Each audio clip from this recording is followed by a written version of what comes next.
सरोज कुमारी सिन्हा अपने YouTube channel SRJ Hindi academy में आप सबों का स्वागत करती हूँ। आज का यह वीडियो अपठित पद्यांश यानी काव्यांश। तो अपठित पद्यांश में आप कैसे अपने उत्तर को सही कर सकते हैं, इसकी विशेष जानकारी दी जाएगी। इसके पहले मैंने बताया था आपको अपठित गद्यांश। बहुत सारे वीडियोस, मेरे जितने भी वीडियोस हैं वे डिस्क्रिप्शन बॉक्स में आपको मिल जाएंगे। वहां से जाकर आप व्याकरण से संबंधित सारी बातों की जानकारी प्राप्त कर सकते हैं। शॉर्ट्स भी डाले गए हैं जो कम समय में आप रिवीजन कर सकते हैं। शॉर्ट्स, लेकिन पहले मेन वीडियो देखिए, उसके बाद शॉर्ट्स देखिए, क्योंकि शॉर्ट्स जो है वह 1 मिनट का है और वहां आप क्विक रिवीजन कर सकते हैं। परीक्षा के 1 दिन पहले, 2 दिन पहले शॉर्ट्स देखिए, ठीक है। आपकी सुविधा के लिए मैंने शॉर्ट्स भी डाला है और आगे भी मैं डालती रहूंगी।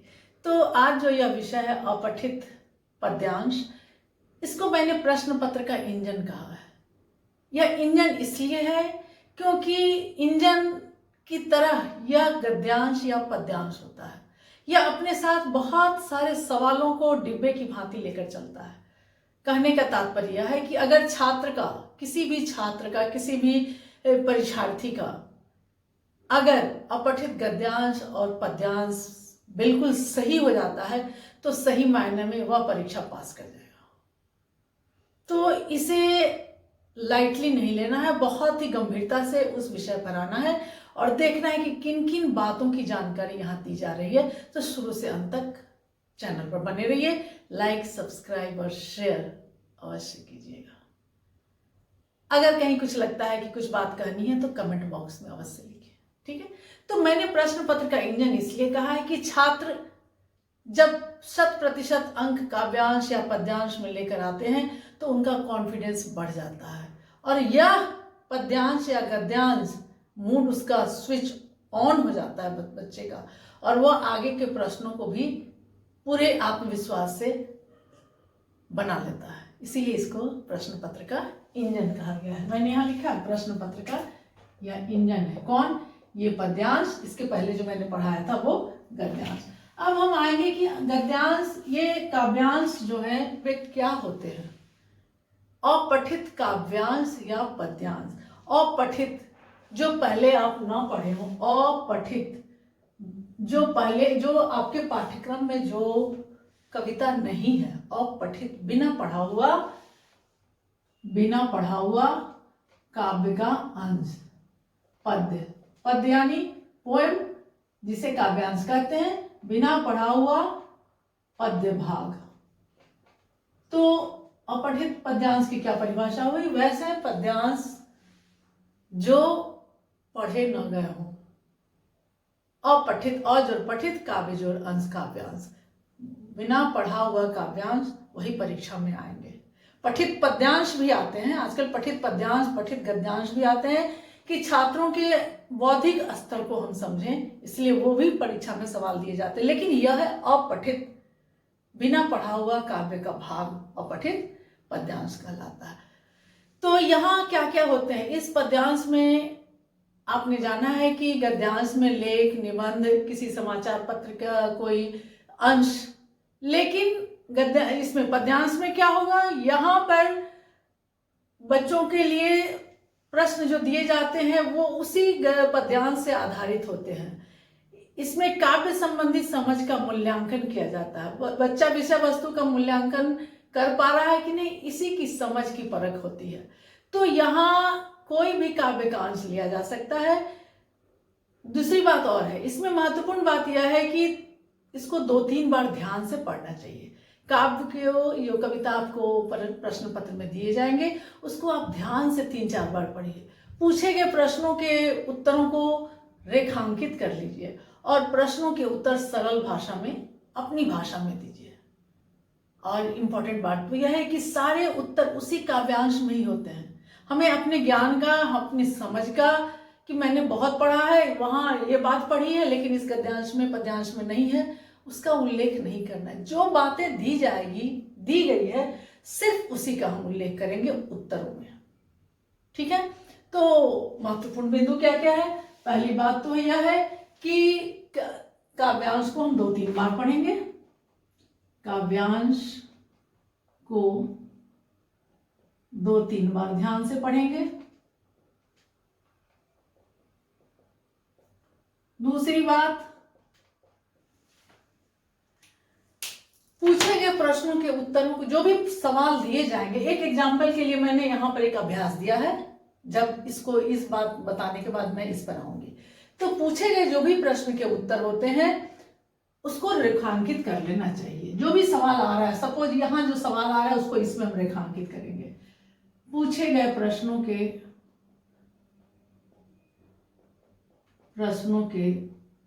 उत्तर को चिन्हित कर लेना चाहिए या रेखांकित कर लेना चाहिए। तीसरी बात, प्रश्नों के उत्तर उसी काव्यांश में होंगे। आपको घबराना नहीं कि पता नहीं प्रश्न का उत्तर कहाँ दिया गया है, कहाँ से हम खोजें। तो प्रश्नों का उत्तर काव्यांश में ही होंगे। इसके मूल भाव को समझना चाहिए। कविता की बात जो दी गई है, इसके मूल भाव को परखना चाहिए कि इस कविता में मूल भाव क्या कर रहा है। मूल भाव को समझना चाहिए। ग्रामर की गलती तो नहीं ही होनी चाहिए, मूल भाव को समझना चाहिए। व्याकरण सम्मत अशुद्धि या विराम चिन्ह की अशुद्धि नहीं होनी चाहिए। व्याकरण एवं विराम चिन्ह की अशुद्धि से बचना चाहिए। काव्यांश में मुख्यतः क्या होते हैं? अशुद्धि से बचें। काव्यांश जो भी रहेगा उसमें किस तरह के प्रश्न आएंगे? उसके विषय वस्तु से संबंधित, अलंकार से संबंधित, भाषिक योग्यता से संबंधित सवाल होंगे। ठीक है, किस किस चीज के प्रश्न होंगे? अलंकार से संबंधित, भाषिक योग्यता, इसी तरह के प्रश्न होंगे। और तीसरी बात मैंने कहा कि अलंकार विषय वस्तु से संबंधित होगा। ये 3 बातें इसमें इस तरह के प्रश्न होंगे। विषय वस्तु क्या है, इस तरह के इन्हीं आधारित प्रश्न आपके परीक्षा में पूछे जाएंगे। तो काव्यांश को जब भी हम हल करते हैं, जब भी काव्यांश के प्रश्नों को हल करेंगे तो इन बातों को हम ध्यान देंगे। पूछे गए प्रश्नों का उत्तर उसमें रहता है तो उसी में दिमाग लगा के करना है। मूल भाव को समझना चाहिए, 2-3 बार पढ़ना चाहिए। व्याकरण और विराम चिन्ह की अशुद्धि इसमें नहीं होनी चाहिए। तो हमें पद का जब भी उत्तर या पोएम जो है या कविता काव्यांश जो भी कह ले, तो उसको पढ़ते समय इस बात का ध्यान रखना चाहिए। यह पाठ्यक्रम से बाहर की चीज होती है। आपने इस कविता को कभी पढ़ा नहीं है, इसीलिए ध्यानपूर्वक शांति से पढ़ के एक एक बात को दिमाग में बैठा लीजिए। अब मैंने यह अभ्यास दिया है, इस अभ्यास के जरिए आप बहुत सारी बातों को समझ सकते हैं। मैं यहाँ देखिए, मैंने लिखा है दिए गए काव्यांश को पढ़कर संबंधित प्रश्नों के उत्तर दें। तो यहाँ एक बात और गौर करने की बात है कि कभी कभी सवाल विकल्प वाले भी आते हैं, कभी कभी पूरे उत्तर देने के लिए भी सवाल आते हैं, और कभी कभी ग्रामर से संबंधित, व्याकरण से संबंधित भी सवाल आ सकते हैं। तो अगर विकल्प वाला सवाल होगा तो वहां हमें ध्यान देना है कि उत्तर में 9 शब्द अगर आ रहा है तो वहां ठहर के सोचना है और काव्यांश को पढ़ करके तब उत्तर लिखना है। मैंने यहाँ काव्यांश दिया है, पढ़ करके मैं सुनाती हूँ। कर्मवीर बनना है जिसे देखता उसे हर राह वही, कर्मवीर बनना है जिसे दिखता उसे हर राह वही, जो ठान ले उसे कर दिखाना चाहे बाधा हो कहीं। आज करना है जिसे करते उसे हैं आज ही, सोचते कहते हैं जो कुछ कर दिखाते हैं वही, मानते जी की है सुनते हैं सदा सबकी कही, जो मदद करते हैं अपनी इस जगत में आप ही, भूल कर भी दूसरों का मुंह कभी तकते नहीं, कौन ऐसा काम है वे कर जिसे सकते नहीं। आप परीक्षा में जोर से नहीं पढ़ेंगे क्योंकि वहाँ यह वर्जित है। आप बिल्कुल ही मनन पाठ करेंगे और तब देखेंगे। मैं यहाँ पढ़ा रही हूँ इसलिए मैं जोर से पढ़ रही हूँ, तो परीक्षा में आप इसकी नकल नहीं करेंगे, आप मन में पढ़ेंगे।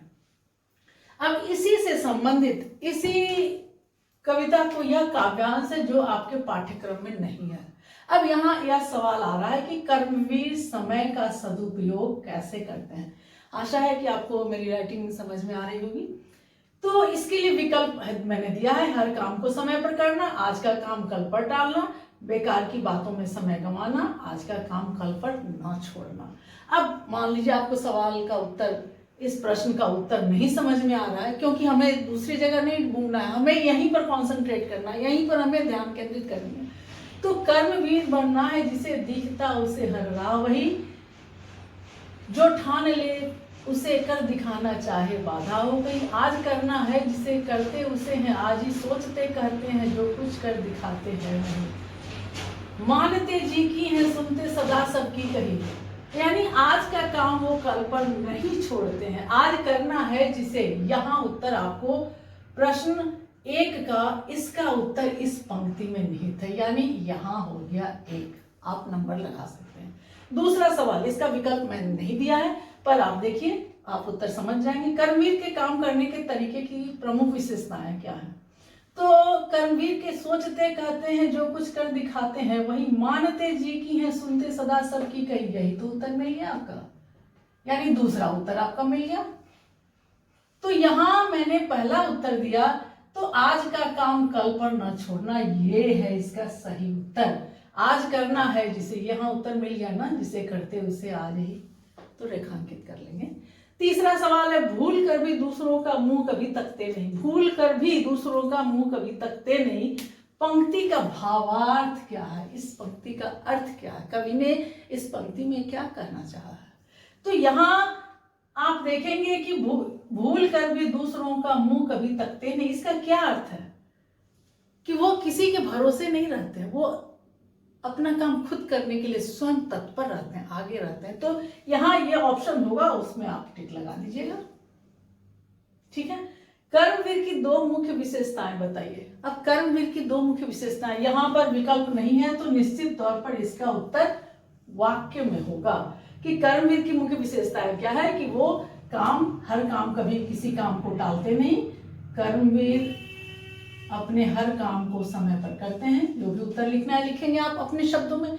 मुख्य बात है कि उत्तर जो भी आप वाक्य में लिखेंगे अपने शब्दों में, सरल शब्दों में स्पष्ट लिखेंगे, नंबर आपको आना ही आना है, ठीक है। अगर सरल शब्दों में उत्तर लिखिएगा तो परीक्षक जो है खुश होकर के आपको अंक देंगे, ठीक है। अब मैं बताती हूं कि इस तरह से सवाल आपको विकल्प के भी रहेंगे, और सवाल कैसे होंगे, तो विकल्प आधारित भी होंगे, विकल्प आधारित, प्रश्न जो दिया है उत्तर आधारित, वाक्य में उत्तर आधारित, और व्याकरण से संबंधित ये भी प्रश्न हो सकते हैं, व्याकरण आधारित। जैसे यहां एक शब्द दिया गया है जगत, अब परीक्षा में पूछ सकता है कि काव्यांश में दिए गए जगत के लिए अन्य पर्याय लिखिए, यह प्रश्न हो सकता है आपका। 5वां, काव्यांश में आए शब्द जगत के लिए, आए शब्द जगत के लिए अन्य 2 पर्याय लिखिए, अन्य 2 पर्याय। तो आप क्या लिखेंगे इसका उत्तर? यहां उत्तर वाक्य में लिखने की कोई जरूरत नहीं है, क्योंकि यह व्याकरण की बात है। तो यहाँ जगत के लिए पर्याय आप जानते हैं, जग, दुनिया, संसार, बहुत सारा है, तो आप लिख लेंगे। तो मेरे कहने का मतलब है, जो भी सवाल है छात्र के पूर्व ज्ञान की भी परख इसमें की जाती है, उसकी योग्यता की संबंधी समझ की परख की जाती है। तो आपका पूर्व ज्ञान जो आपने पिछले क्लासेस में पढ़ा है, विलोम पर्याय, उसके बारे में ही पूछता है। ज्यादा कठिन यह नहीं होता है, बहुत ही आसान होता है। लेकिन परीक्षाओं में आजकल देखने में आ रहा है कि बड़े बड़े गद्यांश, बड़े बड़े काव्यांश दिए रहते हैं, जहां से 8-10 सवाल रहते हैं। तो आपको कभी घबराना नहीं है परीक्षा में, कूल माइंड से दिमाग शांत करके प्रश्न को पढ़िए और काव्यांश में जाइए। यह भी एक बहुत अच्छा सा टिप्स है, मैंने इसमें भी दिया था, गद्यांश में भी, कि अगर समय की कमी हो, समय का अभाव है, तो आप पहले प्रश्नों पर जाएंगे, प्रश्नों पर जाइए, फिर गद्यांश या पद्यांश को पढ़िए, आपको 100% सफलता मिलेगी, चाहे वो इंग्लिश हो, हिंदी हो या अन्य विषय भी हो। तो ठीक है, तो मैं आशा करती हूँ कि यह वीडियो आपको अच्छा लगा होगा और आप 1-2 सवाल, 1-2 गद्यांश पद्यांश लीजिए और खुद से पढ़ करके देखिए, प्रश्नों को आप सॉल्व कर पाते हैं कि नहीं। अगर सॉल्व कर पाते हैं तो वेल एंड डन, और अगले वीडियो का इंतजार कीजिएगा। तब तक के लिए धन्यवाद। परीक्षा देने वाले सभी परीक्षार्थियों को मेरी ओर से अनंत शुभकामनाएं। धन्यवाद।